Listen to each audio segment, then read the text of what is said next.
by Harvey Park. The more I investigated our inability to deal with colicky babies, the more it dawned on me that our culture, advanced in so many ways, was quite backward when it came to understanding the needs of babies. You listening? Somehow, somewhere, we had taken a wrong turn. Once I realized our ideas about babies crying had been built upon centuries of myth and misconception, the solution to the prehistoric puzzle of why babies cry and how to soothe them suddenly became crystal clear. Our babies are born 3 months too soon. I invite you to learn how your baby experiences the world, as well as my program of extremely effective techniques used to calm thousands of my patients over the last 20 years. These techniques may seem a little odd at first, but once you get the hang of them, you'll see how wonderfully simple they are. Parents around the world have successfully used these methods to soothe their babies for thousands of years, and soon you will too.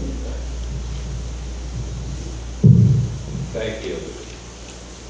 I'd like to add to that the reading that I had last week from John Lennon. Living is easy with my eyes closed, misunderstanding all you see. One of our big finds at this year's General Assembly was a book by Reverend Nathan C. Walker. Its address on preaching is filled with new approaches to sharing a Sunday message. Shirley picked it up when she attended this workshop, a freebie. It says that today's pulpit needs different styles of messages if we wish to reach the wide variety of people who are exploring our churches. I like that idea. I do. And I will be working to overcome my internal reticence in order to bring an even greater variety of messages in the coming year. Next week, we will return to the question box message. So during the course of this week, think of a question, any spiritual question, anything that relates to your life, the church's life, issues of spirituality. What are the important questions that you'd like to ask me to wrestle with? Bring them and throw them in the box. Mark questions tomorrow, next Sunday morning, and we'll deal with them.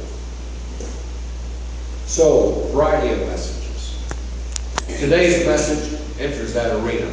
It is just a story of the insights I gained when I babysat Rowan, my young grandson, in May. My hope is that it contains elements of spiritual truth and meaning that would be useful to you and to us in our religious community. Shirley and I visited Alex and Shana in Oakland, California, early in May. Shana gave birth to Rowan on February 10th, and it was time for them to return to work. One of the things Alex said in those first few days was, they told me I would fall in love with Rowan as soon as I held him, but there is no way to explain the intense feeling, the depth of love, and it happened immediately. That was a new insight for me, one put very well, and 7 others followed during my time there. First, a baby is not an adult.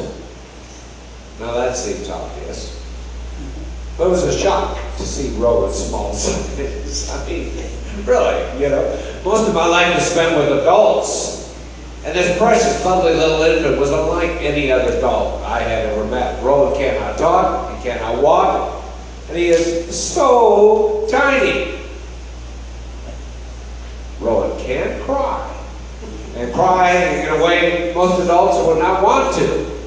But it was a discombobulating experience to see a child so young, so fresh, so small, so much in need of love and attention from those who could take care of it. I was taken aback by the babiness of Rowan. And so my first insight, as foolish as it sounds, was a baby is not an adult. The second, which quickly followed, is a baby will become an adult. Now there is a huge trajectory of change each child works through on the way to becoming an adult. Rowan is a child on the path to becoming a thinking, considering, fully functioning one of us.